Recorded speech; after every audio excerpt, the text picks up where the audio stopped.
నిన్నిలా చూస్తుంటే చాలా భయంగా ఉందయ్యా. నేను సులోచనంత ధైర్యవంతురాల్ని కాదయ్యా.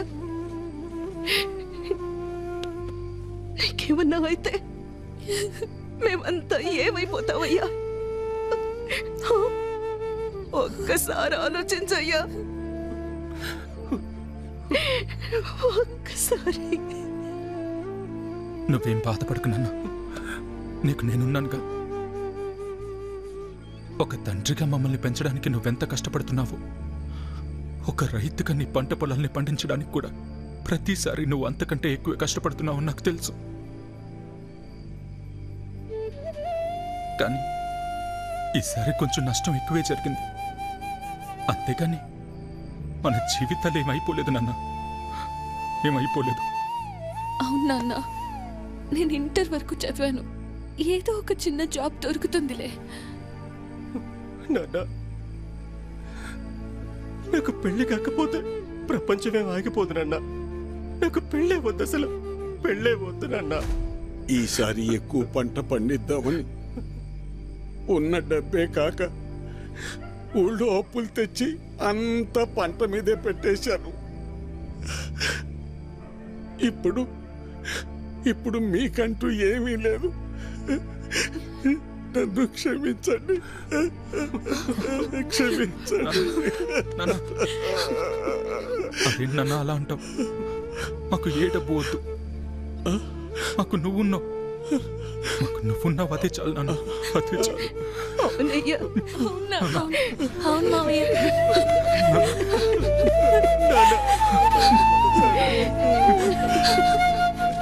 నమస్తే వీరన్న. చాలా అన్యాయం జరిగింది వీరన్న. అకాల వర్షాలకి పంట పాడైపోయింది. ఇదిగో ఈ డబ్బులుంచు.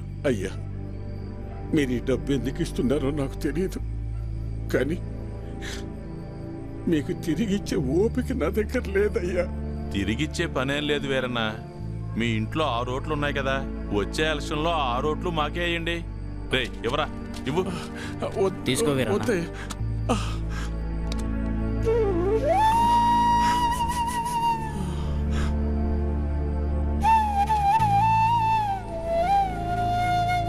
ఇస్తే ఇచ్చేళ్లే వీరన్న. కొడుకు పెళ్లి పెట్టుకున్నావు, పెళ్లి ఖర్చులకు ఉపయోగపడతాయి. ఎవరా? వద్దులేయ్యా, ఉంచు వీరన్న, ఉంచు, పర్లేదు. మనం చూసుకుందాం, ఎలక్షన్స్ వస్తున్నాయి కదా, చూద్దాంలే, పర్లేదు, ఉంచు. ఉంటాను మరి. ఉంటావన్నా. పంట పండించటం అంటే ఏంటో తెలుసా నీకు? తల్లిదండ్రులు కన్న బిడ్డను పెంచినట్టే. అలాంటిది చేతికందొచ్చిన బిడ్డ కంటి ముందే చనిపోతే ఎలా ఉంటుందో తెలుసా నీకు? అందుకే ఆ రోజే నేను నిర్ణయించుకున్నా, ఇకపై కష్టపడి కష్టాలు కొని తెచ్చుకోకూడదని. నీలాంటి వాళ్ళు చేసే తప్పులకు కారణాలు వెతుక్కుంటారు. నువ్వు ఆ విషయాన్ని ఇంకోసారి ప్రూవ్ చేశావంతే. రాములు బాబాయ్ చెప్పినప్పుడు నాకు అర్థం కాలేదు. ప్రాణం ఉంది కాబట్టి జీవిచ్చేస్తున్నారు మీరంతా. కానీ తనకంటూ ఎవరూ లేకపోయినా చచ్చేంత వరకు ఏదో పని చేస్తూ బ్రతకాలనుకుంటున్నాడు. బతకడం అంటే అది. ఈ రెండిటికి మధ్య ఉన్న తేడా ఏంటో తెలుసుకో. ఎవరో ఆ రాములుగాడ? సరిపోయింది. సరే, నువ్వు అడుగుతున్నట్టు నేను మళ్ళీ కష్టపడి పొలంలో పంట పండిస్తా. కానీ ఈసారి మళ్ళీ తుఫాన్ రాదని నువ్వు గాని, ఆ రాములుగాడు గాని, ఆ దేవుడు గాని గ్యారంటీ ఇవ్వగలరా? ఇవ్వలేరు కదా. మాటలు ఎవరైనా చెప్తారు, చేతల దాకా వస్తేనే ఎవరికైనా వణుకు పుట్టేది. నేను కూడా కష్టాన్ని నమ్ముకుని పని చేసుకుని బతికిన వాణ్ణే. కానీ ఏమైంది? ఒక్క తుఫాన్ వచ్చింది, మీ నాన్నని తీసుకుపోయింది. నేను కూడా అప్పుడే పోయేవాణ్ణి. ఈ రోజు నేను ఇలా బతికున్నానంటే ఆ నాయకులే కారణం. ఆ రోజు వాళ్ళు నన్ను ఆదుకుని ఉండకపోతే నేను ఏమైపోయేవాణ్ణో, నా కుటుంబ పరిస్థితి ఏమై ఉండేదో ఊహించగలవా? చెప్పు. ఈ నాయకులు నిన్ను ఆదుకోలేదు, నీ నిస్సాయతను వాడుకున్నారు. నీకు జరిగిన నష్టానికి ప్రభుత్వం చేసిన ఆర్థిక సహాయం అది. కానీ దానిని వాళ్ళ సొంత డబ్బుగా నీకిచ్చి నీతో ఓటు వేయించుకున్నారు. వాళ్ళు చేసింది సహాయం కాదు, సహాయం అనే పేరుతో నిన్ను కొన్నారు. ఇదే వాస్తవం, తెలుసుకో. వాళ్ళు నన్ను ఆదుకున్నారా వాడుకున్నారా అన్నది నాకు అనవసరం. ఈరోజు నేను నాలాంటి చాలా మంది బతికున్నామంటే వాళ్లే కారణం. ఇదే అసలైన వాస్తవం. వాస్తవానికి అవాస్తవానికి ఉన్న తేడా ముందు నువ్వు తెలుసుకో. ఎన్నాళ్ళుంటాయో ఎప్పుడు ఓడతాయో తెలియని ఐటీ ఉద్యోగాలు చేసే కన్నా కుదిరితే నువ్వు కూడా ఉద్యోగం మానేసి వచ్చి ఇక్కడ ప్రశాంతంగా కూర్చో. మన నాయకులు మా అందరితో పాటు నిన్ను కూడా పోషిస్తారులే. ఈ విషయమే మా పిల్లలకు కూడా చెప్తుంటా నేను. కానీ ఇనిసావరు ఎదవలో ఇంట్లో నా కొడుకులను మార్చి ఇప్పుడు నిన్ను మార్చి ఇంకెంతమందిని మార్చాలో ఏంటో.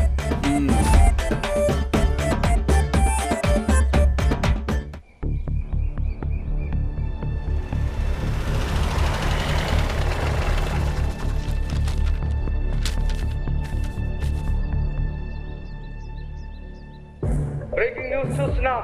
సీతారామపురంలో ఓటుకు నోటు పంచుతున్నారంటూ కంప్లైంట్స్ రావడంతో ప్రస్తుతానికి అక్కడ ఎన్నికలు వాయిదా పడ్డాయి. ఇదిలా ఉంటే సీతారామపురంలో ఎన్నికల ప్రచారంలో ఇరు పార్టీలు జనాలకు ఓటుకు నోటు పంచుతున్నారని కంప్లైంట్ రావడంతో అక్కడి ఎన్నికలు ప్రస్తుతానికి వాయిదా పడ్డాయి. నిజ నిజాలు తెలుసుకోవాలని ఎన్నికల కమిషన్ అధికారి సంబంధిత జిల్లా కలెక్టర్ కు ఆదేశాలు జారీ చేశారు. గత 15 ఏళ్లుగా మనమే కదా గెలుస్తున్నాం. అన్నా డబ్బులు పంచి పెడుతున్నామని ఎవడో కంప్లైంట్ ఇచ్చాడనా, అందుకోసం ఎన్నికలు ఆపేశారనా, టీవీలో చూపిస్తున్నారనా. అరే అసలు నువ్వేం చేసావో నీకు తెలుస్తుందా? ఊర్లో జనాల మీద కంప్లైంట్ ఇవ్వడం ఏంట్రా? అయినా ఓట్ల కోసం డబ్బులు తీసుకోవడం ఇదేమన్నా కొత్త విషయమా? మన ఊర్లో మాత్రమే జరుగుతుంది అనుకుంటున్నావా? దేశం మొత్తం ఇలానేరా జరుగుతుంది. మారాలరా, అందుకనే ఇలా చేశాను. ఏంటి? ఈ మార్పు దేశం మొత్తం రావాలి. దానికి మన ఊరే తొలి అడుగవ్వాలి. ఏం మాట్లాడుతున్నావురా? అవును, ఏ మార్పైనా ఒక్క అడుగుతోనే మొదలవుతుంది. నేను వేసే ఈ అడిగే అది.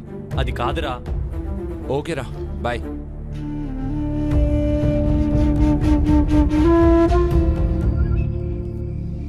ఓ కుర్రోడు ఇదంతా చేస్తుంటే మీరేం చేస్తున్నట్టు?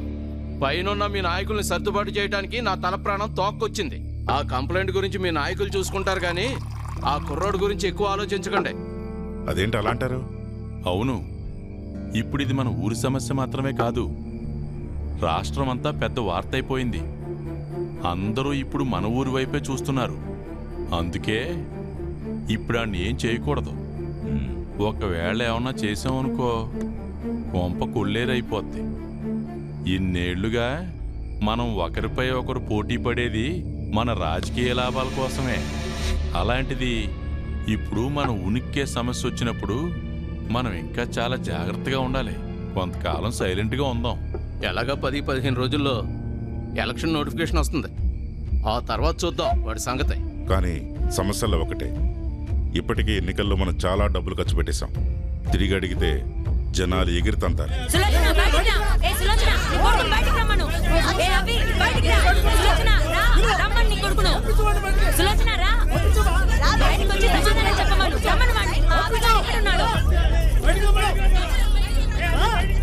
ఏమైందక్క?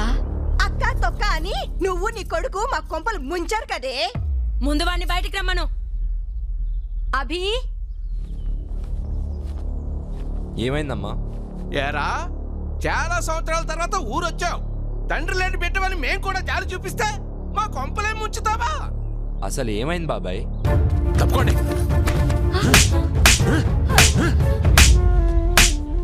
సిటీలో లక్షలు సంపాదిస్తున్నావు, పొగరెక్కువైందిరా నీకు. చాలా కాలం తర్వాత ఊరొచ్చావు, మూసుకుని నీ పన్ను చేసుకోకుండా మాతో నీకేంట్రా పని? ఇప్పుడు చెప్తున్నా, మేం తీసుకున్న డబ్బులు తిరిగి కట్టవలసి వస్తే నయా పైసాతో సహా నువ్వు కట్టి ఇక్కడి నుంచి కదలాలి. లేదంటే నా చేతిలో చస్తావు. అర్థమైందా?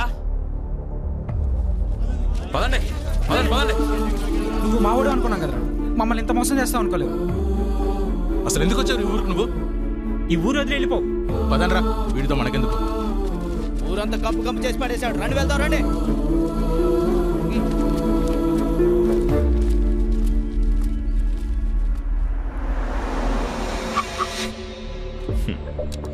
హలో, నువ్వు ఈ సిస్టమ్ను మార్చలేవు. ఈ సిస్టమ్ ఇలాగే పనిచేస్తుంది. నువ్వు ఇంకా ఎక్కువ ఆలోచించావనుకో ఈ ఊరి జనమే నిన్ను తరిమేస్తారు. జాగ్రత్త. పోనేరా. పోనే. ఒరే పిచ్చి పట్టిందా నీకు? ఇవన్నీ నీకెందుకురా? పోరా, వెళ్ళిపోయి ఉద్యోగం చేసుకో. నీ బతికేదో నువ్వు చూసుకో, నీ బాగేంటో నువ్వు చూసుకో. పోరా, వెళ్ళిపోరా. నీ భవిష్యత్తు కోసం నువ్వు వెళ్ళిపోరా.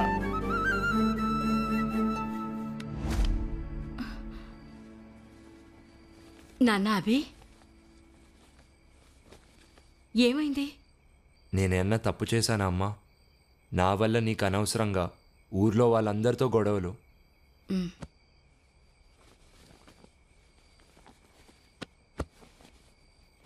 నువ్వు చేసేది మంచో చెడో నీ తల్లినైనా నాకే అర్థం కావడం లేదు. అలాంటిది ఊళ్ళో వాళ్ళందరికీ ఎలా అర్థమవుతుందనుకున్నావురా? ఆ రోజు తుఫాన్ వచ్చి మా పంట పొలాలను, మా బతుకుల్ని ముంచేసినప్పుడు ఈ నాయకులు డబ్బులివ్వడాన్ని సహాయమని మేమనుకున్నాం, కాదు స్వార్థమని నువ్వంటున్నావు. ఆ రెండింటికీ తేడా తెలిసేంత జ్ఞానం మాకు లేదురా. ఎవరైనా చెప్తే తెలుసుకునేవాళ్లమేమో, కానీ అలాంటి తెలివైన వాళ్ళు బాగా చదివి తమ జీవితం కోసం, సంపాదన కోసం దేశ దేశాలు దాటుతున్నారు. ఇక మా బతుకులు ఇలానే ఉంటాయి కదరా. ఎక్కువ మాట్లాడానేమో, క్షమించు నాన్నా.